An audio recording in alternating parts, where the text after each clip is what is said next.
Bismillahirrahmanirrahim.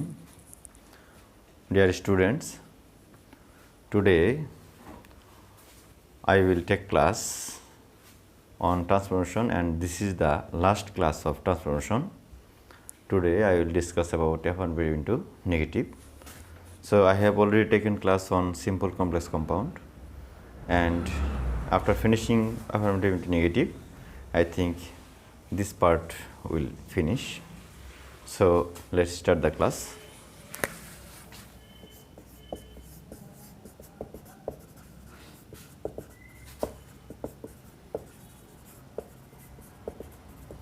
Affirmative into negative.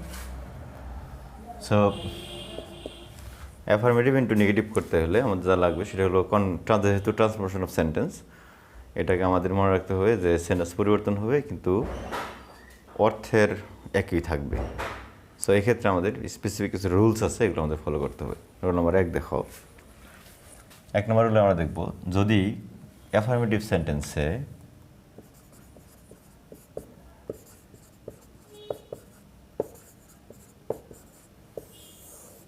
Must, have to এবং has to থাকে, তাহলে নেগেটিভ করার সময় আমরা মাস্ট, হ্যাভ টু অথবা হ্যাজ টু এর পর আমরা বসাবো ক্যান নট, বাট, অথবা আমরা লিখতে পারি ক্যান নট হেল্প। তবে ক্যান নট হেল্প যদি দিই আমরা, তাহলে এরপর অবশ্যই ভার্বের সাথে আইএনজি যুক্ত করতে হবে। কিন্তু যদি ক্যান নট বাট বসাই, তাহলে আমাদের মূল ভার্বের প্রেজেন্ট ফর্মই থাকবে। উদাহরণ দেখো,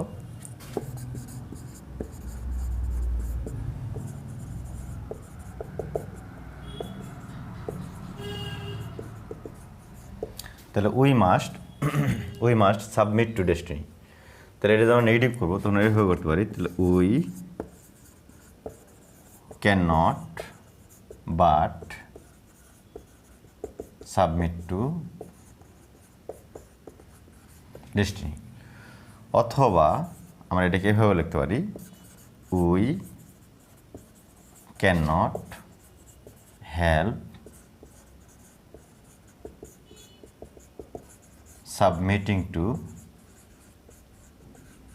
ডেস্টিনি।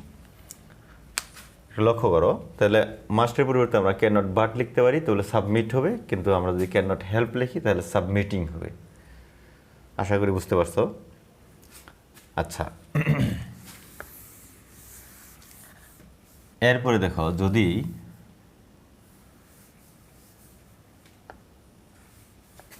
যদি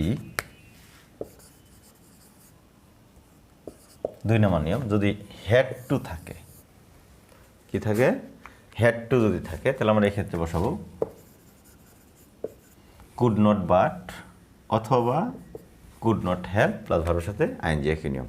যেহেতু এটা পাস্ট, এটাকে কী করতে হবে, পাস্ট করতে হবে। উদাহরণ দেখো,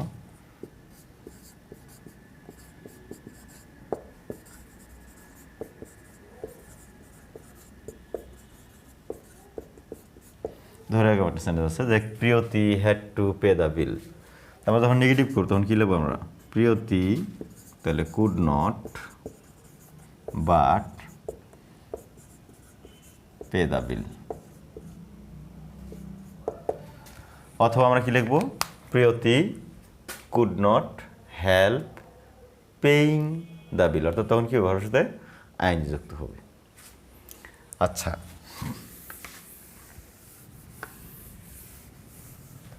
এবার ধরো স্ট্রাকচার নাম্বার 3, যদি অলওয়েজ থাকে, কিন্তু শর্ত হলো অলওয়েজের আগে টু বি ভার্ব থাকতে হবে। এই বিষয়টা লক্ষ্য করো, টু বি ভার্ব অলওয়েজ, এরপরে একটা ওয়ার্ড থাকবে, সাধারণত এটা অ্যাডজেক্টিভ থাকে। তাহলে আমরা যখন নেগেটিভ করব তখন আমরা এই টু বি ভার্ব লিখব, অলওয়েজের পরিবর্তে আমরা নেভার লিখব, তারপর আমরা অ্যাডজেক্টিভের বিপরীত শব্দ লিখব। মনে রাখবে এটা কী হবে, অ্যান্টোনিম হবে তখন। তো উদাহরণ দেখো, he is always sincere to his studies. তাহলে এই সেন্টেন্স যখন আমরা লিখবো তখন আমরা কী করবো, এই যে ইজ আছে, টু বি ভার্ব অলওয়েজ আছে, তাহলে আমরা কী করতে হবে, তাহলে হি ইজ নেভার, তখন এই সিনসিয়ারের বিপরীত শব্দ লিখতে হবে। বিপরীত শব্দ হচ্ছে ইনসিনসিয়ার টু হিজ স্টাডিজ। আশা করি বুঝতে পারছো। তাহলে আমরা কি দেখলাম যে অলওয়েজের পরিবর্তে নেভার, ইজ ইজি থাকবে, সিনসিয়ার বিপরীত শব্দ হলো ইনসিনসিয়ার।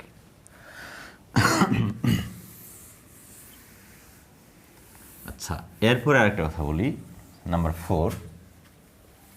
যদি দেখো যে অলওয়েজ আছে,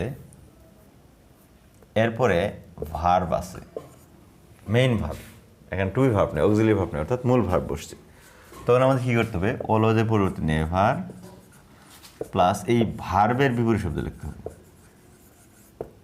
ভার্বের বিপরীত ভার্ব লিখতে হবে। তাহলে এক্ষেত্রে আমরা কী করবো দেখো, উদাহরণ দেখো, যেমন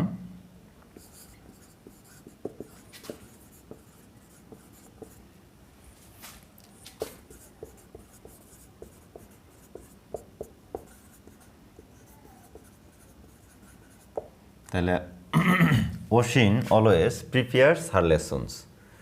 তাহলে আমরা দেখলাম অলওয়েজ আছে, তারপরে কী বসে? সরাসরি মেইন ভার্ব আছে, এখানে তো অক্সিলারি ভার্ব নাই। আমরা যখন নেগেটিভ করব তখন কী লিখতে হবে? অশ্বিন নেভার। এখন এই পুট মানে প্রিপেয়ার্সের বিপরীত শব্দ লিখবো, বিপরীত শব্দ হচ্ছে পুট অফ। তাহলে যেহেতু থার্ড পার্সন সিঙ্গুলার, আমার কী লিখতে হবে? তাহলে Ashwin never puts off her lessons.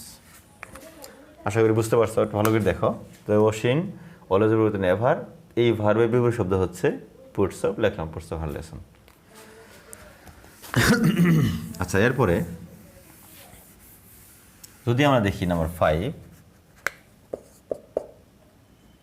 যদি দেখো যে subject plus verb plus extension, এই ভার্বটা অবশ্যই মেইন ভার্ব যদি হয়, আমরা এই সেন্টেন্সে যখন নেগেটিভ করবো তখন সাবজেক্টে লিখবো, তারপরে একটা অক্সিলারি ভার্ব নিতে হবে, তারপরে নট, তারপরে মেইন ভার্ব।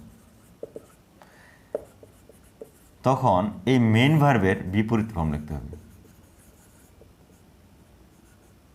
মেইন ভার্বের বিপরীত প্লাস এক্সটেনশন আসছে। এখানে মনে রাখতে হবে যে এই ভার্বের যে ভার্বটা থাকবে, এই ভার্বের ঠিক বিপরীত ভার্বটা লিখতে হবে। উদাহরণ দেখো,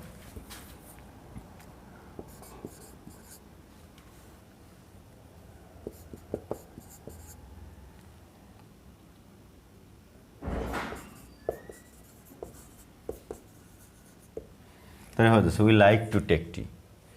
আমরা যখন এই সেন্টেন্সে নেগেটিভ করবো তখন আমরা কী লিখবো? We auxiliary verb do not dislike to take tea. আশা করি বুঝতে পারছো। তাহলে উই, তারপর এই লাইক হলো ভার্ব 1, যেহেতু অক্সিলারি ভার্ব নাই, তাহলে আমরা কী লিখতে হবে? ডো নট, অ্যাজ বেস থাকলে ডাজ নট, ভার্ব 2 হলে ডিড নট, তাহলে উই ডো নট লাইকের বিপরীত শব্দ হচ্ছে ডিসলাইক, বাকি আছে টু টেক টি। আচ্ছা, আরেকটা কথা বলি, যদি কোনো সেন্টেন্সে একটা উদাহরণ দেখো,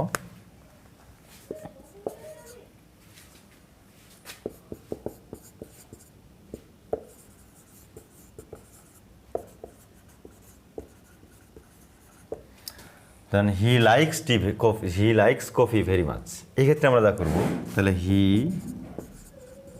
ডাজ নট, তাহলে লাইকের বিপরীত শব্দ হলো ডিসলাইক। এখন মনে রাখবে কফি, এখন এই যে ভেরি মাছ আছে, এই ভেরি মাছের পরিবর্তে মনে রাখবে সবসময় অ্যাট অল লিখতে হবে। কী লিখতে হবে? At all. তাহলে he does not dislike coffee at all.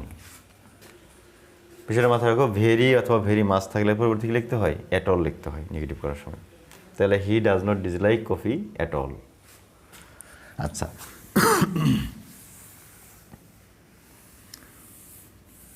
একই অবস্থা যদি এই ভার্বটা টুই ভার্ব হয়,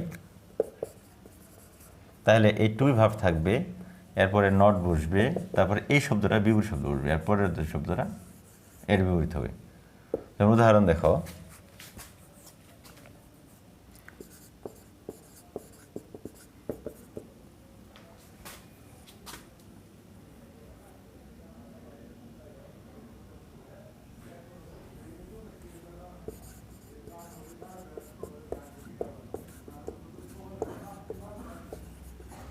তাহলে স্বাধীন is honest in his words. আমরা যখন এই সেন্টেন্স নেগেটিভ করব তখন কী লিখবো? স্বাধীন ইজ, এরপর লিখবো নট। এই অনেস্টের বিপরীত শব্দ হচ্ছে ডিসঅনেস্ট, এরপরে দাস্তাই ইন হিজ ওয়ার্ডস। আশা করি বুঝতে পারছো। আচ্ছা, এরপরে 6 নম্বর নিয়ে আসি আমরা। যদি এস থাকে তাহলে আমরা যা করবো নেগেটিভ করার সময় এসএর পরিবর্তে লিখবো নো সোনার হেড, তারপরে সাবজেক্ট, তারপরে ভার্ব থ্রি, তারপরে এক্সটেনশন কমা, কমা না, এখানে বলবো দেন, তারপরে দ্বিতীয় অংশ দাস্তাই। এখানে মনে রাখবে এই যে সাবজেক্ট ভার্ব থ্রি, এটা কিন্তু এস যুক্ত ক্লোজের সাবজেক্ট এবং ভার্ব থ্রি লিখতে হবে। উদাহরণ দেখো,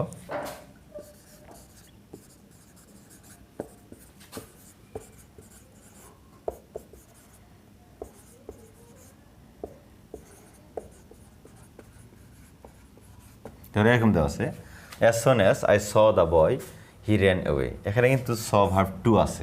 আমাদের সেন্টেন্সে যখন আমরা নেগেটিভ করব তখন আমাদের লিখতে হবে নো সোনার হ্যাড, এরপরে সাবজেক্ট লিখব, সাবজেক্ট কি? আই, এরপরে verb three seen the boy, এরপরে কি লিখতে হবে আমাদের? অবশ্যই এই দুইটা ক্লোজের মাঝখানে আমাদের দেন বসাতে হবে। দেন বাকি রাস্তায় হি র্যান অ্যাওয়ে। আশা করি বুঝতে পারছো। তো 6টা স্ট্রাকচার গেল আমাদের। এখন আরেকটা জিনিস লক্ষ্য করো 7 নম্বরে, যদি অ্যাফার্মেটিভ সেন্টেন্সে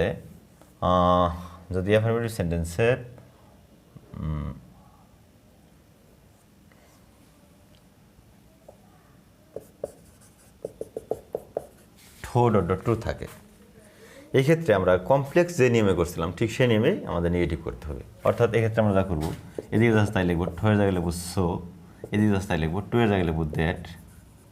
আমরা ঠিক এই নিয়মগুলো কমপ্লেক্স সেন্টেন্সের ক্ষেত্রে করছিলাম।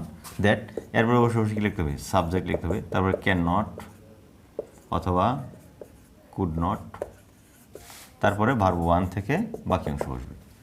উদাহরণ দেখো, যেমন he is too short to touch the fan. আমরা এখানে কমপ্লেক্স করবো, অর্থাৎ নেগেটিভ করলে যা হবে কমপ্লেক্স করলেও তাই হবে। তাহলে কি লিখতে হবে? তাহলে he is so short that, subject লিখতে হবে হি, যেহেতু এটা ইজ আছে তাহলে কি লিখতে হবে? ক্যান নট, তারপর কি আছে? Touch the fan. ভালো করে দেখো, তাহলে হি ইজ, টু এর জায়গায় সো শর্ট, টু এর জায়গায় that, subject he, can not, যেহেতু ইজ আছে, টাচ দ্য ফ্যান। আচ্ছা, আশা করি বুঝতে পারছো। তো আজকে আমরা অ্যাফার্মেটিভ ইন্টু নেগেটিভে এই 7টা স্ট্রাকচারে দিলাম। তোমরা এই 7টা স্ট্রাকচারই ভালো করে দেখো। আমি আরেকটা ক্লাস নেব অ্যাফার্মেটিভ নেগেটিভে, নিলে মোটামুটি ট্রান্সফরমেশনের পার্ট আমাদের শেষ হবে। তো আজকে এই পর্যন্ত থাকলো। তোমরা প্র্যাকটিস করো, প্লাস প্রবলেম থাকলে অবশ্যই শেয়ার করো। তো সকলে সুস্বাস্থ্য কামনা করি। আজকে এই পর্যন্ত। আল্লাহ হাফেজ।